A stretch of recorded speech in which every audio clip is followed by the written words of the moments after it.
This is Abundantly Clear, a Mallory Nicole podcast designed to help you further understand the concept of abundance and put it into practice to build the business and life of your dreams. We'll be breaking barriers of conditioned belief, the standard rules of marketing, and empowering you to achieve real success, allowing you to make a greater impact and live a fulfilled, purpose-driven life with ease. Welcome to the conversation, the stories, the science, and the synergy of living life abundantly clear. Now, on to today's episode.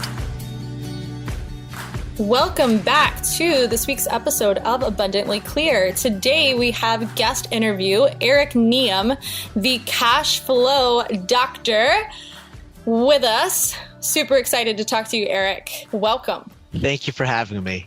And I love your podcast name of Abundantly Clear. And I think that's going to be a really good overarching topic or concept for what we're going to talk about today. Awesome. I am just really, really excited about all these connections and conversations, people like you. It's just really, this podcast is giving me the opportunity to connect with more people online that I may have not had a prior conversation with.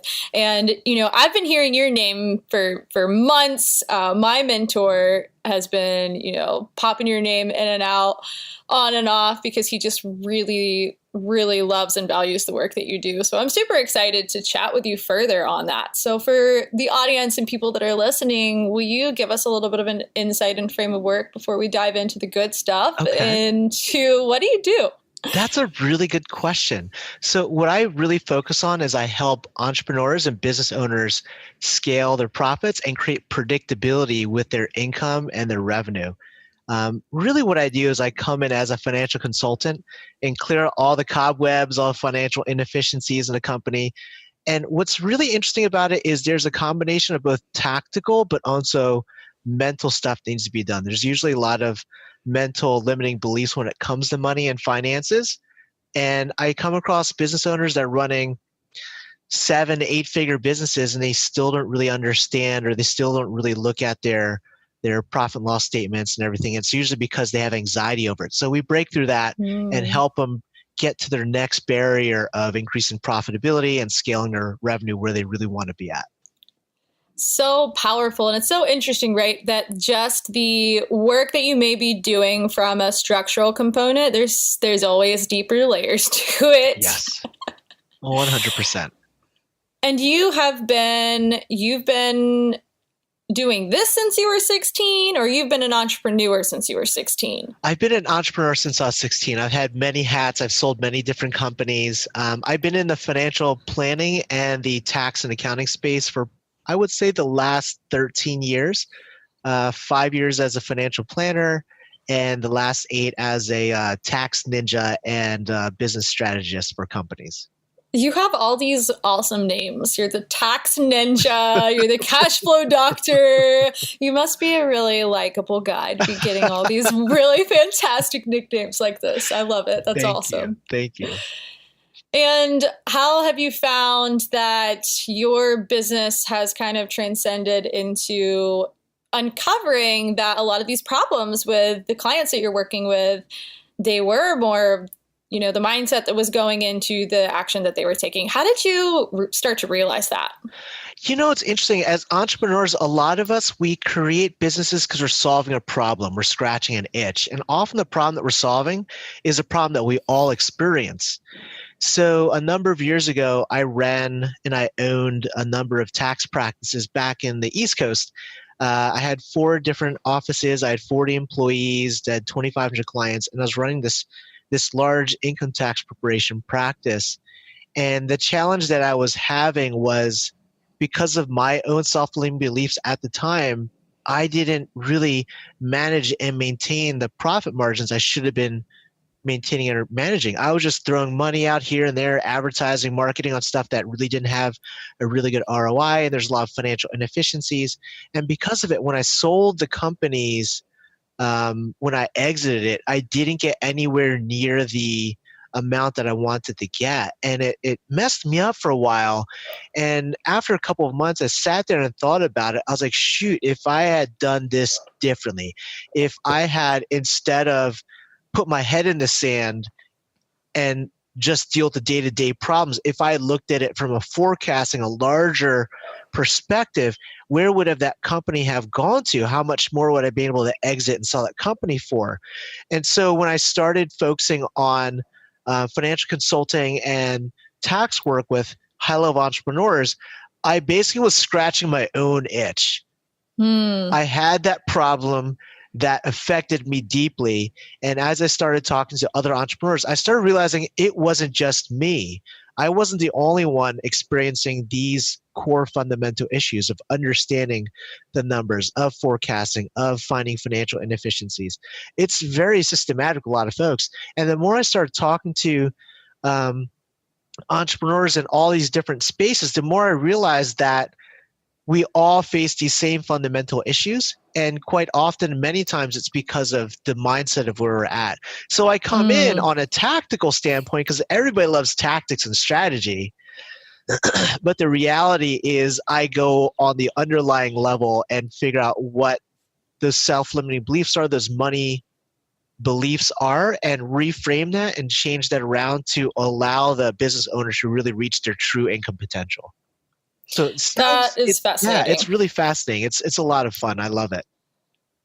So you're not really just going in and changing the strategy and saying like, okay, take this step or do this thing. You're honestly going in and looking at the fundamentals of the baseline for what actions are being taken so that it can be projected into what your client or business owner, what ROI they're looking for, or what level of income they're looking to reach, and doing it from the place of starting almost inside to work outside. Yes. Is that kind of what you're saying? 100%. Cool. 100%. That's really, really impressive, honestly, and powerful. And, if you listen to this podcast, I talk about mindset all the time and it being the baseline of the action we take, because if we're just taking action and we're not sure what direction we're going in, we don't know where we're going. So do you position this as talking to people about how much mindset plays into this? Or is this more just positioned from if this is what you want, I can help you, and then you dive into the more, inner part of it, into the work? How does that work? Yeah, that's a really good question. And I think at the end of the day, mindset isn't something that's sexy. It's not something that people immediately say, oh, I want to change my mind, because it fundamentally can confuse a person because they have a certain identity of who they are. And a lot of us as entrepreneurs, we love tactics, we love strategy, we love hacks, we love tips. So I come in from that strategic standpoint, that planning standpoint, and say, oh, by the way, let's kind of talk about this. How come you're going down this rabbit hole? Oh, okay. Let's talk about that. Is there something in your childhood that we haven't addressed or we haven't talked about? So it's a big piece of what I do, but it's not something that I blatantly put out there as like, I'm the money mindset guy. And I think it's just because of like how our brains are set up, how we frame it is a lot of it's our core pieces of our identity, but a lot of us don't realize that some parts of our identity should have been changed years ago as we evolved and grown, but a lot of us still hold on to things that we have learned from our childhood, which may no longer serve us anymore.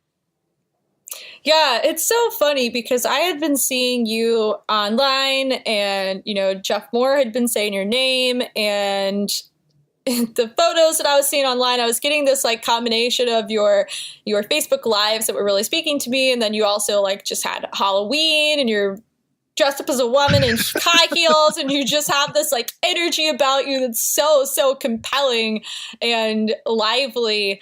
And I had no idea, like even in, some of the Facebook lives that I listened to, I had no idea until we started talking, like we're really doing very similar work with people just in different capacities and how we're, positioning it, and the clients that we're working with. And, obviously you are the cash flow doctor, like that you are working with people on their money mindset and their money to make sure they're bringing in more, but it's really coming from that place of starting in and going out. And I just find that to be really powerful. Thank you. It is. It's very powerful to be able to help people and see this transformation and this growth, and for them to be able to create a true legacy for their families with the revenue and the profits where they want it to be at is just, it's amazing to be able to do that. Amazing. So as far as your journey, you shared with us that back east, by the way, where were you when you were east? I was born and raised in Philadelphia, and I grew up in South Jersey, and my tax practices were in central Massachusetts. Okay. No accent at all. I didn't realize any of this. I actually grew up outside of Philadelphia, or no, I didn't grow up there, but I lived there when I was very, very young. I grew up in Charlotte, but my dad is from outside of Philly. Oh, so we got some ties. Yeah. That's really funny. Cherry Hill is actually the town where I spent a lot of my childhood. Are you familiar with Doylestown? Yes, very familiar. Yep. Okay. I lived there for a couple years. Amazing. And went back for Thanksgivings and had family there, all kinds of stuff. Amazing. Cool. So you were east, and this practice ended up, it took a turn. You took a turn in your career, or not, well, in your entrepreneurial career. Yes. When did it open up to you that you wanted to start working on some of this more personal development stuff? Because we've talked about that a little bit. That's something that you really take into account and prioritize, and you do a lot of self-work to show up to your business the way that you do. How did you make that decision? Oh, that's a great question. At the end of the day, I firmly believe that life is a journey, and we are constantly writing our books of what our life is like. And many of us are still in the early parts of the book, chapter 5, chapter 6, chapter 7. So when I was out in Massachusetts, had this tax practice, my now ex-wife, she was helping me out with running the business, but she was also doing a business on social media. She became a YouTube influencer in the fashion and beauty space. So I have this like strange connection to the fashion and beauty world, in the New York Fashion Weeks and everything. And she grew it to a point, and I was helping her with a lot of the back end of the business. She grew it to a point where the income exceeded what we were bringing in from the accounting practice. And between the fact that she was traveling back and forth to LA, we had to make a conscious decision at that point of like relocating. And she's like, hey, I'm either going to move out to LA with or without you. You can either stay here with your tax practices, or you can come out with me. So at that point where I was mentally headspace wise, I was like, I'm going to keep the family together. I'm going to move out to California as well. Let's all move the entire family out there. Moved out to California, sold the tax practices, and started in the trenches of helping her grow a business. And here's where the frame of mind changed. So prior to this point, I was the entrepreneur. I was the breadwinner of the house. And now it shifted where I was playing the support role, and she was a breadwinner of the house and everything. So it really shifted the way I looked at things. And it was really good because a lot of us, sometimes we need that perspective. We need that opposite take of things. And that's why still to this day, at least twice a month, I take my son and I down to do different charitable things to get a different perspective on life, on people that are either they don't have the greatest of opportunities like we have, or I go to a prison and mentor inmates to kind of just get that perspective of how lucky we are as humans. But with that said, like it gave me a different perspective on life, going from the entrepreneur to the entrepreneur support person. When I got to that point, I lost who I was identity-wise, because my identity was this alpha entrepreneur, always calling all the shots. And because I was in that frame of mind, but in a support role, it caused a lot of bridges to be burnt in a relationship. Like I would make decisions as if I was the core entrepreneur when I really wasn't in a place for that. But anyway, the relationship lasted for another couple of years, and it unfortunately started coming apart. Ex-wife wanted to move up to LA to be more in the LA scene, and I stayed down in Orange County with my son.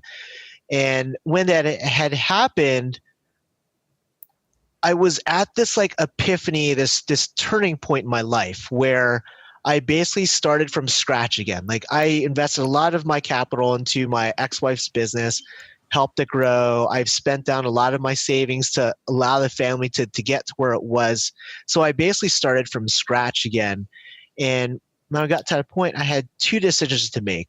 Number one is, where am I going to go with my mental state? And number two is, how am I going to parent effectively? Because effectively I had primary custody of my son, and I realized that I needed to become the best example of a man that I could be. Because if I wasn't, I wouldn't be able to influence my son and show him what a real man should be like in times of hardship and times of challenge.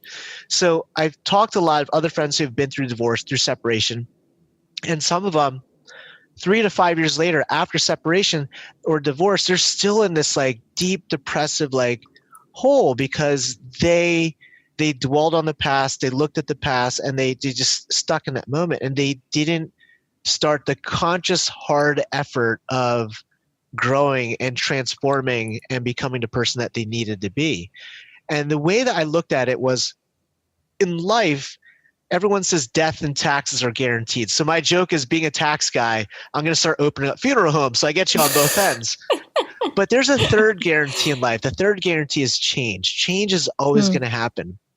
And if change is positive or negative, solely is dictated on your mindset and your willingness to either accept the change and move on, or dwell on the change and stay in that present moment. So I decided to consciously accept the change and move on as fast as I could. And I consciously invested in different masterminds and coaches and a therapist and my own self-development work to help me move forward. So if you met me 12 months ago and you know me today, you'd see two vastly different people. And I'm going to tell you, like, that work to change that mindset, and maybe not even say change, but improve, because it's really, people have this mental precognition of changing. It's like they don't want to change because it's hard work. But think of it in terms of improvement. How can you improve your life? How can you improve your thought process? How can you improve how you show up in the world? So I made this huge conscious effort over the last 12 months, invested a ton into it. And the reality is it's changed who I am fundamentally as a person, but also allows me now to finally express who I really am to the world, as opposed to being this like shell of a person that's repressing everything and not really standing up or living up to who I really deserve to be. That's really, really powerful. Thank you for sharing all that, because that's a beautiful testament to what your journey has been. And it really goes to show this approach that you have been taking of really going back and looking at the fundamentals. You know, it's something that just gets skipped over and over and over again. And you see it whether you're just starting your business or whether you've got a very successful business. Sometimes when the fundamentals aren't in place, that's where things really feel wobbly. There's lack of fulfillment. There's the inability to move into the next level of growth because the fundamentals aren't in place. And the decision-making process and the action that is taken from that, it's not aligned. 100%. And that really comes down to a sense of self-awareness of, is this a point where I want to make that dramatic improvement, or am I satisfied with being complacent where I am today? Right? And that complacency is a terrible drug. It allows a lot of folks to feel comfortable and stay where they are. But the challenge with that is, by you not living up to your ultimate potential, you're really disrespecting the creator, the universe, or God, or whatever your religious context is. You're disrespecting them creating you by not living up to your potential. And when I realized that, I was like, wow, I can't do that anymore. I can't disrespect the creator, and I can't disrespect myself by not living up to my true potential. Yeah. So what would you say to someone that kind of feels like, because I get this sometimes, I have these conversations with people and they're like, oh, you know, how do you differentiate the difference between personal development and also having a spiritual connection to something greater than, and knowing that you have the ability to rise into your higher self and the greatest being of yourself? How do you differentiate that from what maybe people perceive as just like a bunch of like woo-woo stuff that they see online that doesn't really hold any value and that isn't actually going to help them in their life and specifically affect their business? That's a really good question. So at the end of the day, and it depends, I guess, on religious context, on the way people see. Let's just use Christianity as a core example, because it's one of the largest religions in the world today. So there's this concept of free will, because people are like, why does God allow this to happen? Why does whatever? Maybe I can't control my life because of fate or whatever. No, there's what there is called a free will. You have the ability to do whatever you want. And there's this joke that my mom told me a while ago. There's this guy, and he's in this massive flood that's happening, and the floods are coming, and all his neighbors are knocking at the door and saying, hey, dude, it's time to evacuate. Let's get out of here. And he's like, no, no, no. Jesus is going to come to save me. So the floodwaters keep rising, and he has to go up on the second floor of his house. And a guy with a boat comes over, knocks on his window. Bro, yo, it's time to go, man. Let's get out of here. Like, the floods are getting really nasty. No, no, no. Jesus is going to save me. The floodwaters rise up to the roof, and he has to swim up to his roof. He's on the roof, and there's a helicopter above, and on a megaphone, the Coast Guard is saying, bro, come on, it's time to get out of here. Let's evacuate. And he yells back up, no, Jesus is going to save me. I know Jesus is going to save me. The water rises past the roof, and he drowns. He goes up to the pearly gates, and God looks at him and says, dude, what happened? And the guy's like, I'm so mad. Where's Jesus? I prayed and prayed and prayed for him to come and save me. And God's like, bro, I sent 3 people.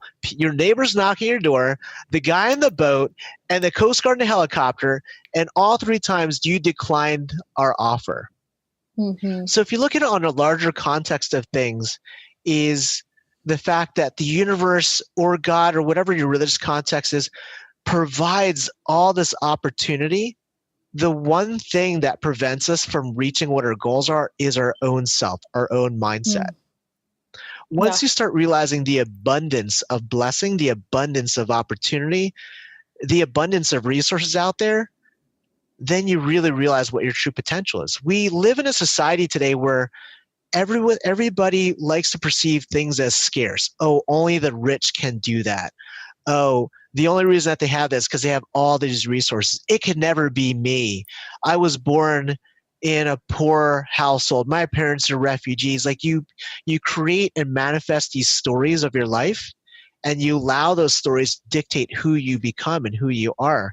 So roundabout thing, it's a spiritual religious context on the self-discovery, hypothetically, but I think at the end of the day, the only thing that's preventing us from becoming who we are truly destined to become is ourselves. And what's really stopping that is our mind and the stories that we craft and create of who we are as a person, and not realizing that we can always rewrite the story. I could go back in my Word document, do my spell check, rewrite it, or even delete the document and rewrite it from scratch again. It could be vastly different. But a lot of us hold on to these stories as if they're immutable, as if they're unchangeable, as if the story is a story. I grew up as a son of a refugee. Parents came over with nothing on the backs, nothing but the clothing on their backs of their shirt. My parents were living on welfare. My dad didn't understand English. And I could continue down that path. I could continue down that. My dad perceived me as a failure because I never got my graduate degree or master's degree or whatever. I could continue down that path, but why would I? Why should I? Why not all of us are writing our stories, our books. Wouldn't it be amazingly epic for somebody down the road when you pass away to open your book and read it and be like, dude, this guy was a badass. He overcame all these obstacles and did all these incredible things, lived a life of impact. That's, I think at the end of the day, to just kind of wrap it all around again, it's this journey of self-discovery. It's a journey. But if you don't take that journey of self-discovery or that self-growth or that self-improvement, your book is going to stay on chapter 8 forever. And your book should be 30 plus chapters deep. Absolutely. And I think that's a really powerful way to explain kind of to someone maybe that's listening to this that doesn't really understand what belief work is and how to make those shifts, there is a lot of power in looking at that. If you are at chapter 8, looking back and looking at the 8 chapters and going, how am I experiencing these things that have happened? Because that's really how we change the trajectory of how we move forward. We get to decide how we experienced it. Just because it happened doesn't mean there's definitive meaning to it until we put that meaning around it. And to allow ourselves the opportunity to start to think from that place, it makes chapter 24 and 26 and 27 that much easier, because we did spend a little bit of time going and looking at, why do I think the way that I think?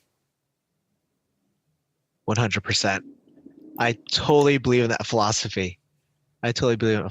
We were destined for greatness. Like I like to quote Les Brown a lot. It's like, you are destined for greatness, but the only thing that's preventing you from your greatness is you. Mm-hmm. So how much of this personal development work, well, here, let me ask you this. Mm-hmm. How did you decide, I'm not going to spend this money on investing into my business growth, as far as like marketing, and maybe you had an asset kind of set out for that. But how did you decide, I'm going to spend this money on myself, to invest in myself so that I can show up to my business differently? Because one of the things I like that you've shared is that you had something and then it stopped. But that doesn't mean anything. You get to have something else. How did you make that decision when you were just starting again, starting in that next chapter? You're not starting over. You're starting in the next chapter. Right. How did you decide, I'm going to put me first in this? Right. That's a really good question. And I remember it viscerally. I was lying in my bed, still overcome with like a whole bunch of like scattered thoughts from like the divorce and everything. And then I started reflecting and looking back, and I realized I kept making the same recurring mistake over and over and over again. And they always say, like, you learn from your mistakes, right?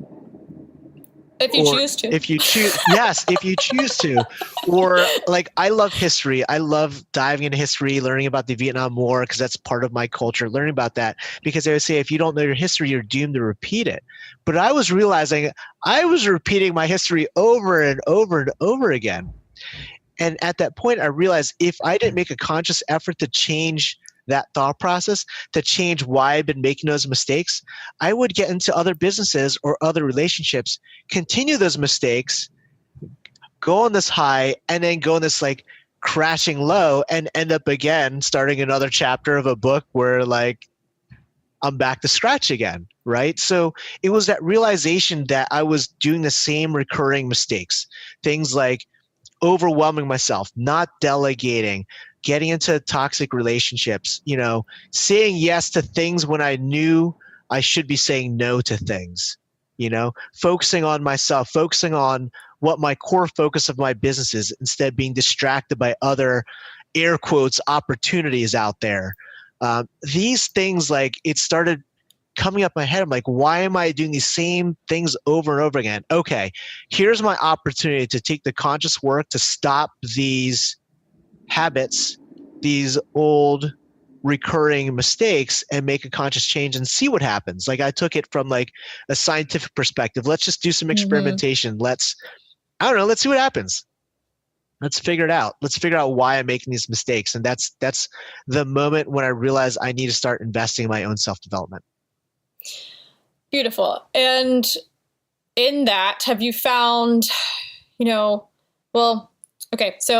I think that a lot of people, when they look at personal development and they look at like what it means when you hear like, I've been investing in myself, or I've been working on myself, it could almost set off the misunderstanding that means like, I think I have all these problems and I'm going to spend all this money to try and figure all this stuff out, and I'm going to be in this dark corner for a while, when it really, that's not the experience I've had as far as my own personal development. I don't feel that with my clients. It can be very light, because although things may come up and you may do the backwards approach and looking at, why do I think the way that I think, and why have I made these decisions?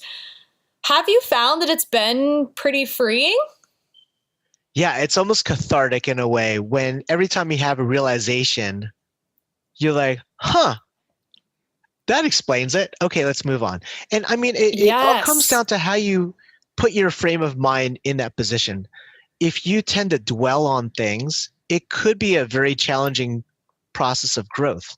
But if you instead take the mindset of the learner or the person that's eternally curious, then it changes. It's just that twist of words of saying, instead of saying, why am I doing this? Why am I always messing up? Instead of saying, I'm really curious of why I'm doing this because I'm just trying to figure it out. Just that change of like mindset, just that change of wording, like wording is super, super powerful. The way you talk to yourself, the way you think about yourself, the way you communicate is so powerful. But just change it to being curious about it. When it hits you of why you did that, you're like, that's kind of interesting. And then you move on. Yes. Yes. And sometimes that is like the most powerful tool that anyone could introduce you to, is being able to self-acknowledge from an objective lens.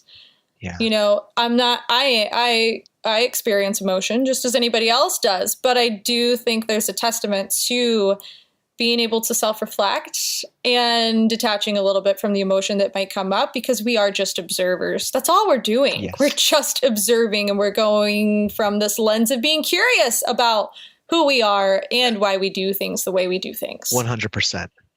100%. So curious, speaking of curiosity, what do you find is next in your personal development journey?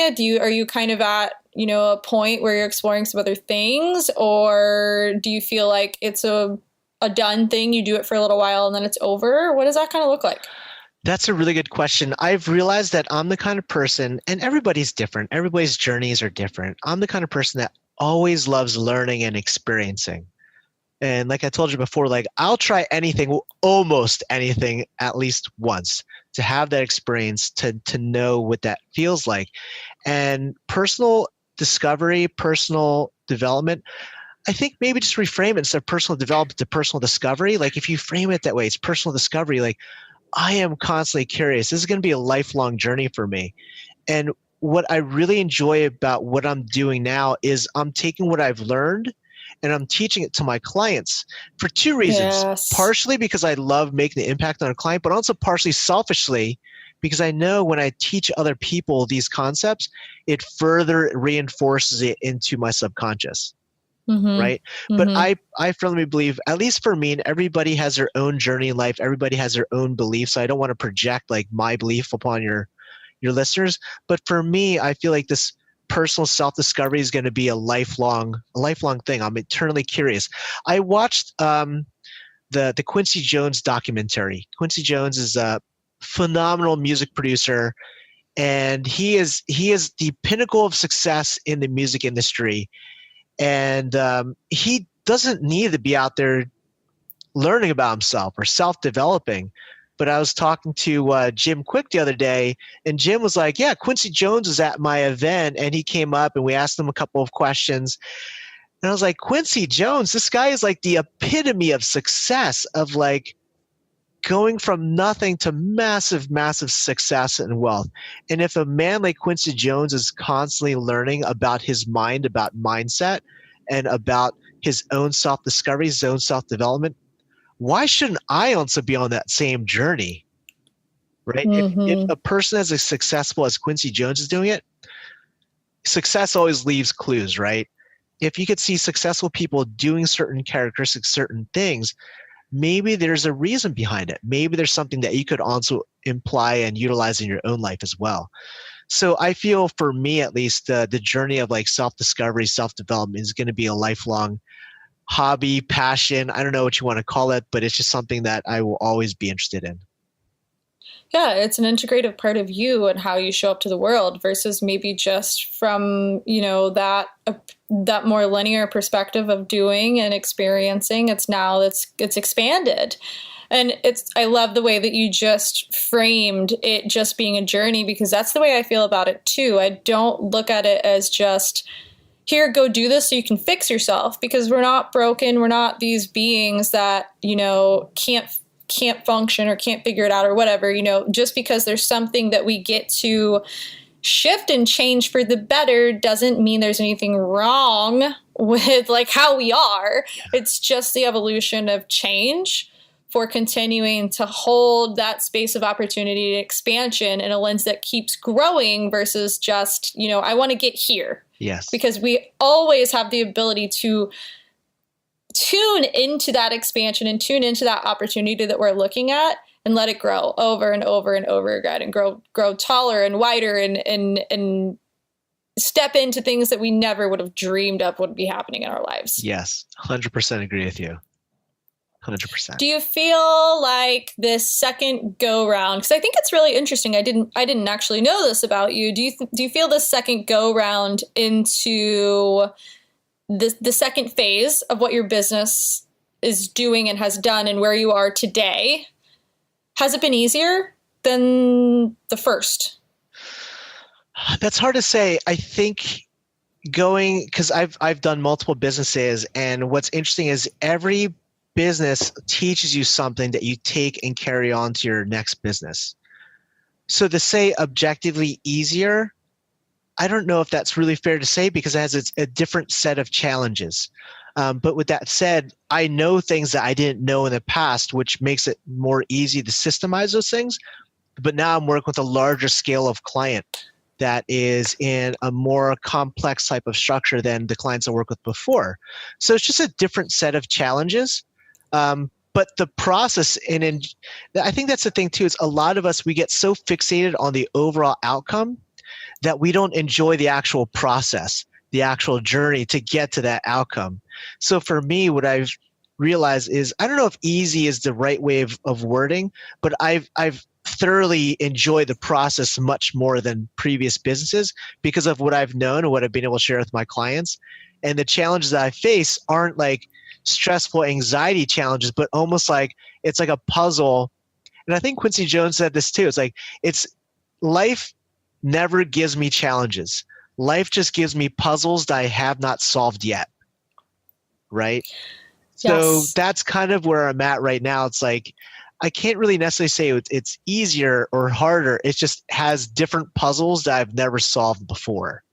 Yes, I really appreciate that because I think it actually falls deeply in line with the personal piece of it too, because the business is just a journey. You never get to a point where you stop experiencing a certain set of problems or whatever that may be, whatever the interpretation of that is. You just get to keep growing. The same way you do personally, that's how you're showing up to your business. And if you continue improving on the personal side and growing on the personal side, it just accelerates the business growth and the way that you handle the things that come up. Would you agree with that? I completely agree with you. Completely agree. And there's this exponential growth, and it doesn't just happen with technology.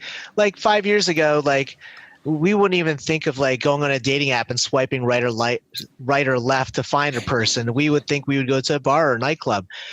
And 10 years prior to that, like we didn't realize that the smartphone would dominate and be more powerful than what NASA had 20, 30 years ago. So there's this exponential growth. Same thing with your own personal development and the way you operate your business. Allowing yourself to learn and develop on your own and, change your habits and your mindsets will allow you to exponentially grow your business. And there's a lot of folks out there that may not really be aware of that. There's a lot of folks out there that think that, personal development is this foo-foo thing where you're at Tony Robbins walking on fire and shouting in the air and you come out of it all hyped up but nothing really happens. But, people like you and I that love coaching people and love interacting with people, we realize that small improvements on a daily basis, these small tweaks with mindset can dramatically, with compounding, change a person's lifestyle, their relationship with their loved ones, and their business altogether. Like, yes, I think Warren Buffett said that personal development and investing in yourself is the best investment you could ever make. And that's why still to this day, I mean, this guy is, I think, like the third or fourth richest man or wealthiest man in the world, but he still spends every day hours reading. He really doesn't have to. Right. But why does he do that? Because he knows the power of self-development. He knows the power of self-improvement. He knows the power of self-education.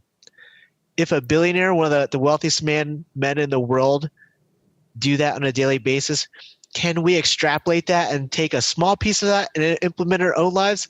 If it doesn't work, it doesn't work. But if it does work, who knows the potential that you could really have.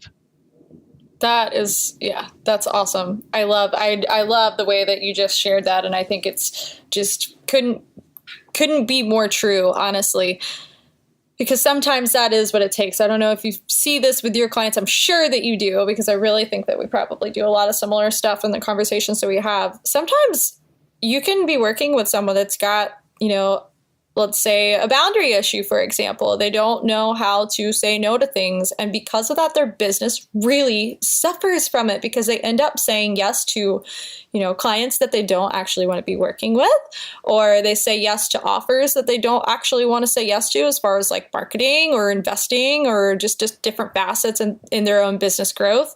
They don't know how to hold boundaries when it comes to how much they're giving to their clients for what the monetary exchange is.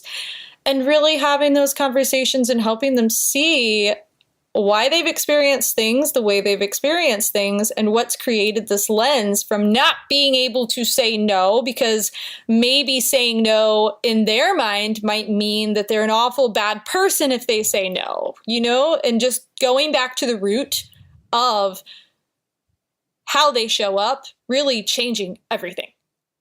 Oh man, that resonates so closely to home. So I've been an acceptance craver and an affirmation craver for years. And what that means, because of the way that I felt about myself, I would always seek for approval from others. And the way that manifested in my business and in my relationship is I would say yes to things that may not be the greatest of sense for my business, and it caused me to lose focus. And there's a lot of folks out there too that can probably relate. You have these opportunities come to you, and it's not a great fit for your business, but you feel bad saying no, right? And instead you say yes to something that's not a great fit. Same thing in relationships. Like, you are in a relationship that may not be going the greatest of places, but because you're not confronting it, because you're seeking for that approval, you extend that challenge instead of confronting it, talking about it, learning from it, moving on. And that was what I was like for a long time. Like, I've had this almost like this complex of always seeking validation, always seeking approval from others. And let's be completely honest, it's ingrained in our DNA. We're tribalistic creatures at the end of it. We live by society. The concept that there's a self-made success is impossible. Everyone that is successful because of other people, clients, team members, colleagues, or whatever. So at the end of the day, because we're tribalistic creatures, we naturally want to be part of a tribe, be part of a collective. And some of us, the way that manifests is we seek for that validation or that approval because we want to be approved to be in that society, to be in that tribe. And there's nothing wrong with it, because that's what allowed us to survive and evolve to where we are today. From the caveman, the Neanderthal days, that tribalistic structure kept us surviving. But there's certain things about it that may not be beneficial for you as a business owner, as an individual, or we may be leaning on that instinct a little bit too much. Just like in the past, we needed hair all over our bodies to stay warm because we didn't have clothing. Right? Now we don't necessarily need that. Same thing. I feel like that approval complex, that seeking for affirmation, is something that's our DNA that no longer serves us. But we lean on it so heavily, and I lean on it so heavily. And so I had to fundamentally change that. I had to start saying no to things. And what I started realizing, by saying no to things, people respected me more. People accepted me more for saying no, for being strong and saying no. And when I started really thinking about it, by saying yes to things, by seeking for approval from others, really, and this hits really hard and hits really home for me, and maybe for some of your listeners, by seeking approval from others, I was disrespecting myself. Yeah. I was not respecting who I was as a person, because I was seeking that love. Ooh, I'm feeling it. Eyes are getting a little watery. I was seeking that love and affection from other people when I should be seeking that love and affection from myself. Yeah.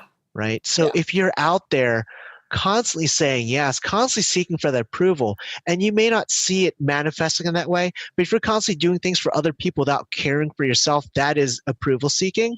When you do that, you're inherently disrespecting yourself. Mm-hmm. So it's time to kind of like change that frame of mind, start loving yourself, start respecting yourself, and start saying no to things. People respect you more when you start turning things down to focus on yourself. Yeah. Thank you. I thank you so much for sharing that, because I know that it's a challenging, personally, it's a challenging thing to learn and overcome and change the habits that aren't serving us and instill new action to take the place of that. So I get you. Some of the stuff does hit close to home. And I love the way that you just explained a lot of the history behind that, because I don't know if you're more of a history buff or a science buff or where that background comes from, but I'm more of a science buff. But the history that you just went into directly correlates, because at the end of the day, it's all one and the same. It correlates to the science that goes into what we're talking about. And that really goes back to one of the first episodes that's on this podcast, if you're listening, is talking about how we hold that belief in ourselves and we hold that belief in our energy body. So when we're saying yes to stuff, even if we don't want to be saying yes to stuff, it's that energy body that we're holding on to that isn't at the frequency that it has the ability to be at. So when we start to shift this, we're really shifting everything, not only on the structure of the brain, but your entire being is shifting. And that really speaks for itself, because there is an energy in between us, and people pick up on that and people feel that. And if you're changing the projection of what you're putting out, you start to receive differently. And I just find it so powerful and fascinating. Oh, that's powerful. That really is powerful. And you're right. Like scientifically, we're all built of atoms, which fundamentally is empty space with electrons and protons and stuff like that. It's just pure energy. And what we manifest is our mind creating that reality, right? So when we're at a certain frequency, that's why people say, oh, I resonate with this person, or we have good harmony together. And you start thinking of the etymology of these words, it's all based on frequency, right? So if you're at a certain frequency in your life and in your mindset, let's say if you're at a low frequency because you're down, you're going to attract that type of thing to you, right? If you start developing and work on yourself that help you elevate your frequency, you're going to elevate what you attract as well. And I tell that to a lot of my friends that are into, they're looking to date and go back out there. I'm like, if you haven't fixed yourself, if you haven't improved who you are as a person, you're going to attract somebody else that's as broken as you are. Yeah. Right? So if you're like, why am I constantly in these toxic relationships? Why am I constantly in these, and same thing fundamentally for business. If you are a business owner and you're not of the greatest potential or frequency, you're going to attract clients that are in a similar mindset, right? Absolutely. And so you're like, how come I can't work with these awesome entrepreneurs that everybody else is working with? Well, maybe it's because your frequency, what you're attracting is based on where you are in life. So if you start improving yourself, you start elevating where you are frequency-wise, you'll start elevating your client base as well. Yep. So what I'm hearing then is who you are being is what you should expect in your personal and in your business. Yes, it manifests in your entire life, not just one facet, not just your personal life, not your relationships. And the same thing with my clients with money and with their finances for their business. Like their bad money habits at home will manifest in their business. And oftentimes I'll see a lot of leakage in our company. Dude, you're excessively paying for your insurance. You're excessively paying for this. You have a lot of recurring charges that you're not utilizing. Let's talk about that. And I go through and say, how's your budget at home? And then just casually, I look through their Amex expense. I'm like, bro, you're paying for Netflix 4 times a month here. What is that? Like, do you have 4 accounts? Like, dude, I had no idea. Yeah, Netflix, you only need 1 account. You can share it with 5 people. Why do you have 4? Like seeing things like that, you start realizing like the way that you show up in life. And they say it's like the way you do one thing is the way you do everything. And that's the same thing too. It's like the way you manifest your destiny or the way that you do things at home is going to manifest in your relationships, is going to manifest in your business, it's going to manifest in your general life altogether. So doing that self-development, that self-investment isn't just this metaphysical foo-foo thing that, oh, I just feel better about myself. If you do it properly, you invest in the right people, you use the right coaches, and you do the hard work. You're not just investing coaches to tell you what to do but never do it. You have to do the work. Absolutely. If you do the hard work, you'll see it. Everything else across the span of your life is going to change as well. Your business is going to be more successful. Your relationship with your kids is going to be better. Relationship with your spouse is going to be better. Relationship with family is going to be better. It's a magical thing. I love that you said that, because that is what I see in the work that I do often with my clients, but it sounds like a joke.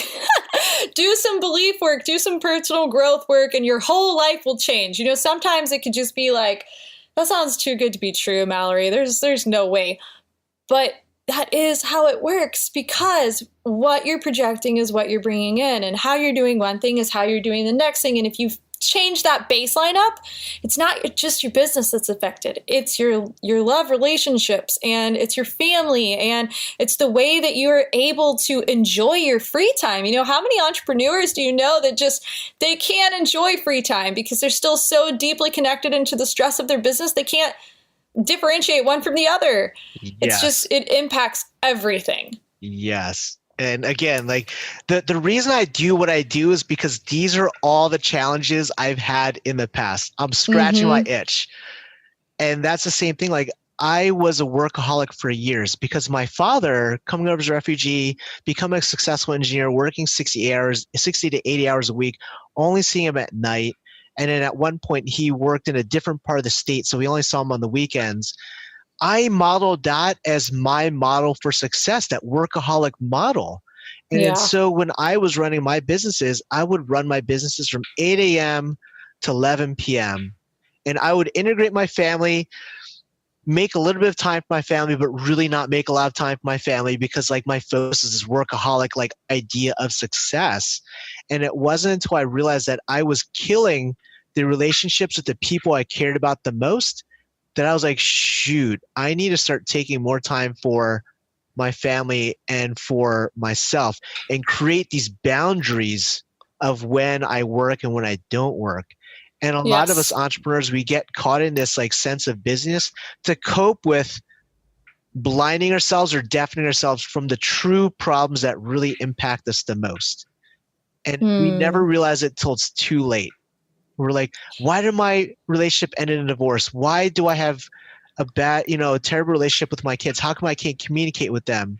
And then you look back and say, shoot, I've been working like a dog for the last 15 years and have focused just on my business, which is just a small piece of my life. And again, I like using Quincy Jones because I just watched the documentary, and he was the same way. Like, he was this consummate creator. He was always creating, and he was magical at what he did. But he realized he didn't have a relationship with his kids. Yeah. His wife divorced him because he was so much more focused on his business. And when he realized that, he was like, what am I doing? Why am I not focusing on what's truly important? Because let's be honest. Let's look at it. Businesses, opportunity, money comes and goes, right? It's always there. It's abundant. It always comes and goes.